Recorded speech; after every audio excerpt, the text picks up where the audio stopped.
I had read all the books, gone to sales training, Six Sigma, done them all. They told us what we were supposed to do, Right. but didn't explain to us what that actually meant.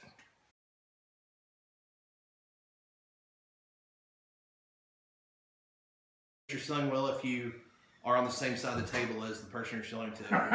Yes, I forgot about that one. Or you need to bring your chair around. Yeah, or you need to listen more. Right. Or everything's listening, right? Right. It was the worst sales call of my life, and I got to the point where he was telling me he believed everything that I said.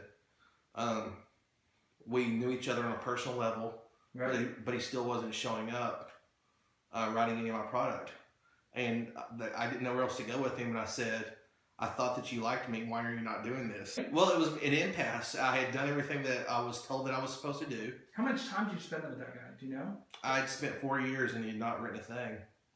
You spent chasing the guy 4 years? Yeah. Listening to him, yeah. Right? I'd been to pool parties at his house. I'd gotten clothes hand-me-downs from his kids. How did you not lose your mind on this and give up? It was almost business as usual. Once you do everything that you're supposed to do, you almost go into robot mode where you're not really accomplishing anything, but you're just doing what you've been instructed to do. But it wasn't necessarily because it was effective. Right. Doing it because you were told to do it. Right. If you do these things, then this will be the success or the outcome that you have. Okay. So you busted out the good line of, hey, I thought we were friends. Yeah. Yeah. Could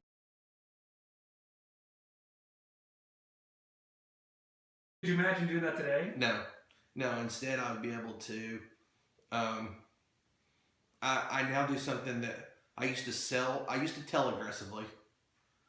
And you used to tell aggressively? I used to tell aggressively. That's so funny. I've never heard it phrased like that. Which meant that I would go in and I would give factual statements that I assumed would lead to sales. Right. And then I got a little bit better and I learned how to sell aggressively. Okay. Which means that your ABC, you always be closing. Right. And then I realized... Does that make you feel better when you were doing that? Yeah, but that was when we talked about this. That was when my success fluctuated all over the board because I was looking on to sometimes doing the right thing, but I didn't know why, and I didn't know how to reproduce it. Yeah, I couldn't pinpoint it. Yeah, that's right. Because I didn't know what the process was, and now myself and the whole team do what we call is helping aggressively. Okay. And what that means is we figure out where the process is lacking, figure out what that means to the other person involved, all the stakeholders. Right. We've learned that there's not just one, but there's multiple people involved with any one decision. Right. And each person has not only their own motivations, but their own processes that they go through to get there. So did you become aware of that right after you started using the Blueprint, or that took some time to discover? It took some time. I mean, because that's what the Blueprint does, is get you to learn. It gets you to learn. It was almost like the Blueprint was a decoder ring for me. Yeah, it is. You about the glassy-eyed looks, the unengaged stares, and the fake smiles, which we've all seen, just like right now, across every meeting, right? Right. So, has Blueprint then changed your ability to notice those looks, know what they mean, and be more effective? Because we're all told it's listening, but is listening the problem? It's not the problem. In fact, it's, I told you early on to this process, when you told me one of the stories of how you were using the Blueprint, that you told someone, I can't remember, I think you said stop right there, or... Right, I interrupted, right? You interrupted, and I said that was courageous. Right. And at the time, you didn't know what that meant. And now, we talk about how everyone sees things different ways. And in my mind, I was never scared to close. Right. I was never scared to get a no. I was never scared to have a hard conversation. Right. But the worst thing about being in sales is when you're not getting the no, right? Right, is when you're getting to an impasse. Right. And to me, the courageous conversation was pulling back the curtain and just taking off the mask of the sales guy, having him take off the mask of the physician and say, okay, let's talk about what's really going on here. So you will interrupt. You will approach to get the breakthrough now. Not only that, but the doctors appreciate it. I had doctors tell me, when a rep walks through the door, we all know why he's here, but you're the only one who actually tells me why you're here. What does that sound like? It's, I think it's refreshing for the doctors. It's funny because I used to have about a third of my doctors that when they saw, about a third of my doctors when they see any rep, They're turn the other way and run down the hall. they're hoping you didn't see them seeing you. Right. Okay. There are about a third of my doctors before would talk to me, but they would just kind of nod politely. Okay. And I would have conversations with about a third of them. And now that I use the blueprint, I guess the catchphrase is you meet them where they are, Right. but you're able to break down the process, and every conversation is a productive one, no matter if it's a baby step from starting over, Right. or you're to the next step of getting them to prescribe the medicine that's best for their patients. Does it feel like you're really making a difference now? It does, and that's what I was going to say is now, in every case, when I see a doctor, either when they see me in the hall, before the conversation's over, I get a sigh of relief. And that sigh of relief is, thank you. Thank you for understanding what I'm going through. Thank you for trying to be a part of the solution. Thank you for not trying to talk to me today because I'm too busy. Tell me the story about that one, because you've told it to me before and I love it, which is the one where you're like, I walked in, I using the blueprint, you now know before you even start to look and see what's going on in the world. Yeah. So I was talking to a doctor, and I was about 30 seconds into the conversation. This is a doctor that I very rarely got to see, and someone that I really needed to talk to. And I was talking to him about 30 seconds into the conversation. I stopped and said, "But you don't care right now, do you?" Because you can see it, right? I can see it. And he laughed and said, "I do care, but I'm just, there's," his actual quote was, "I'm ass deep in alligators right now." So I asked him when he would not be ass deep in alligators. Right. And he gave me time, and I was able to have a conversation with him. And that time I had a breakthrough.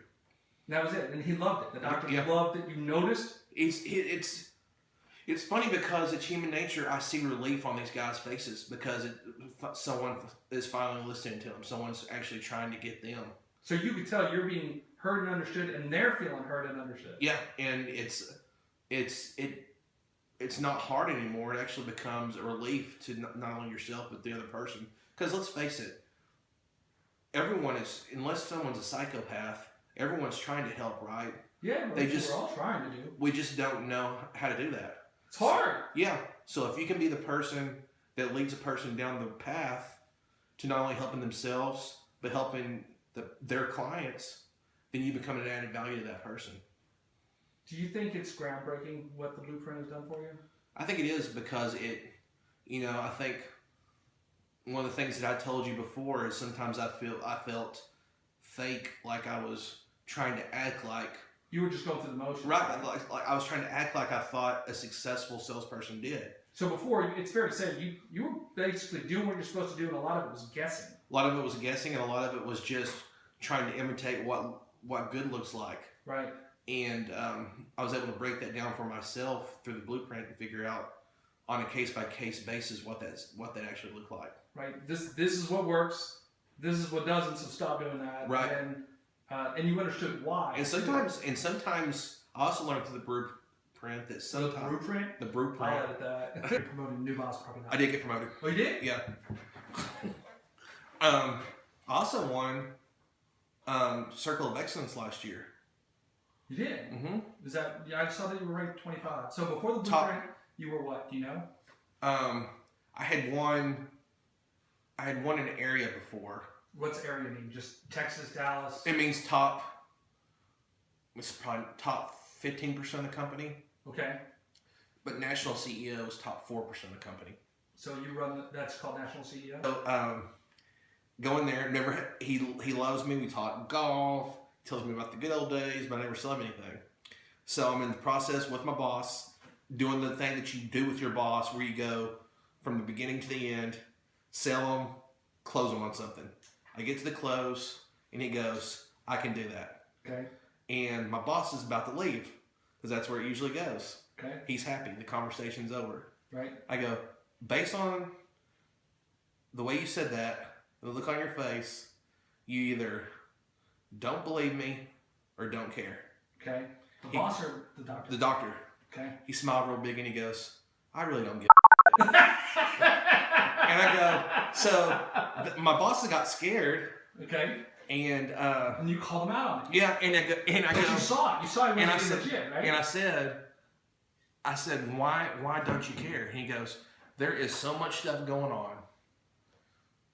So many stakeholders pulling me in so many different directions. Right, structured thing. So many reps coming in here. Right. I've made the decision that unless it helps my patients and I can see where it would help them today, right, I don't care. Okay. So I said, can I tell you a reason why this will help your patients today? Okay. He said yes. I told him a reason. He goes, now that makes sense. Okay. And I said, on the last thing, remember he had told me unless it was specifically going to help his patients, he didn't. I go, last thing, I know you want to know about coverage. With this card, it's going to cost your patients $15. Okay. To which he replied, smiled again because now I'm back in rep mode. Okay. So he's back in doctor versus rep mode. Okay. And he goes, what is it? What is 5 versus 5? Yeah. He goes, doesn't your competition have the same card? And I said, honestly, doctor, I don't give a What did he say? He laughed and gave me a high five. Really? That's awesome, man. Did you feel free? Yeah. Was your boss there? Yes. Yeah. And what did he do? He laughed his ass off. He said that was one of the best calls I've ever had. He's ever seen. So are you sharing this with people that you work with? I hope so. I hope it's making your whole team better. Yeah, I'm trying. I mean, I'm sure you're not sitting there going, and there's the blueprint and all that. But I'm not, and there's still, every time you talk to someone, there's still a lot of decoding involved. Right. There's like lots of conversations of, I mean, even you and I had those conversations. When you say this, what does that mean? Just now. Right. 5 minutes ago. Right. So I had a meeting today at 3:30 with my team. And I would say something, and they would say, okay, when you say this, what does that look like? Okay. So you step them through and make sure that they're asking you when they break down. But it's almost refreshing because we almost, when I talk about patronizing the doctors, it's because the doctors don't want to unless they really trust you, they don't want to let their guard down to let you know what they don't know. And that's how it is with almost anybody. No, it's basic human 101, yeah. It's so... No one wants to look vulnerable. No. You can't allow yourself. But if you trust someone and you feel comfortable being vulnerable around them, yeah, whether or not it's a client, someone on the client staff, or someone on your sales team, if you actually are able to have those conversations at a human level, using techniques from the blueprint, then it's actually everyone involved is relieved. Okay, so you're national CEO level 4 now? Is that what you're... It's top 4%. So you went from top 25% right to top 4%. Right. And the main difference would you attribute to the fact that what the blueprint can do for you? I think so. I think that... I don't want to take away that you were already a good salesperson. Yeah. I guess I'm trying to get at. This took you to the... Because I want other people who are good salespeople to realize this could add. This takes you to the next 4%. Yeah, I think that why it's so powerful is because, like we talked about before, everyone... I mean, you and I discussed how this applies to coaching in sports, too. Yes. Just like a little kid, a 9-year-old kid who's on a select team, right? There is no doubt in anyone's mind that they're trying to do their best. That's why they get up when all the other kids are playing video games and go to a practice.